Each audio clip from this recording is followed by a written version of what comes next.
Norėjome pakviesti tą patį lektorių, Andrių Bielskį. Prieš 2 dienas pasakė, kad užimtas kažkas jam atsitiko. Turime pakeitinį, vardu Tomas, pavardė Tomilinas. Na ir turbūt pakalbės mums apie tai, ką reiškia tas šūkis Lietuva lietuviams. Mano vardas Tomas. Aš norėčiau pradėti nuo to, kad mes susitartume, ta prasme, kaip viskas vyks. Ar mes norime diskutuoti, ar mes nenorime.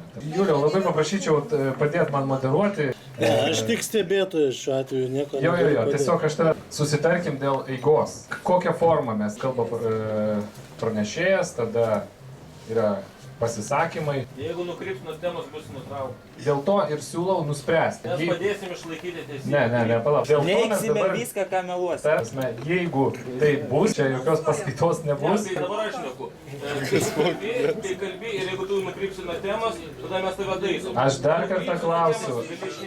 Juliau, ateik čia, prašau. Būk geras, nes... Ne, man čia patogu, Tomai. Bet būk geras, tiesiog padėk, ta prasme, susitvarkyti su situacija. Ne, aš galiu pakomentuoti, aš tikrai šiuo atveju atėjau kaip fizinis asmuo, nėra čia jokios grupės, kiekvienas už save.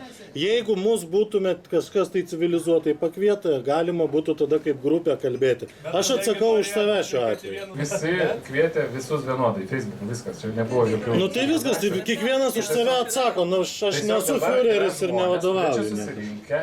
Prašau kalbėti apie temą, ką reiškia Lietuva lietuviams.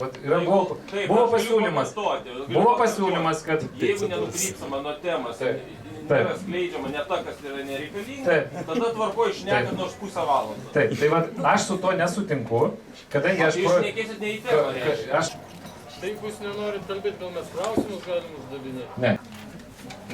Nu tai gerai, kas vis dėlto nori klausytis paskaitos pagal tas taisyklės, apie kurias mes kalbėjom? Du žmonės. Tomai, bet jeigu mes visi čia atėjom, mes norim klausyti. Ne, jūs turėsit paklausti tom taisyklėm, kurias aš nustatau.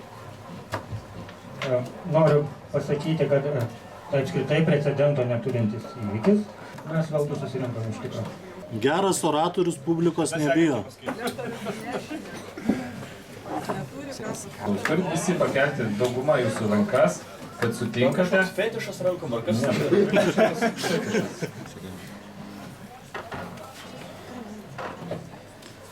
Gal būtų ir kalbas gal pradėti. Karočią, ateini į pastatą, praeitos sąlygas ir liepia kelt rankas, kad ir sutinki su jo taisyklėm. Kauniečiai pakėlė rankas, nusprendė, kaip turi būti, nes visi suaugę žmonės, tikiuosi.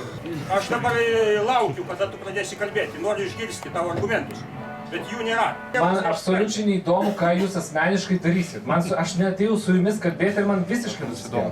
Man yra svarbu, ką kalbės visi. Ta prasme, vienas žmogus yra vienas, jis gali elgtis visai kitaip negu, bet turi visi elgtis vienodai. Matau atsarginį variantą, tai yra įrašyti šitą lektoriaus paskaitą kur nors kitoje vietoje, paleisti į internetą, paskui padaryti stenogramą ir paleisti Facebook'e dar kažkur, kad jūs komentuotumėte. Paduosiu teismą, kad neleidžia Gedimino prospekte žygiuoti. Čia bėgėjus tu visi? Dėkui visiems susirinkusiems. Ačiū už sugaištą laiką. Iki.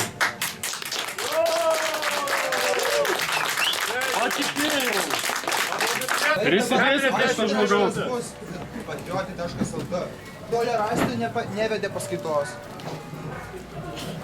Kur tenais pasakykit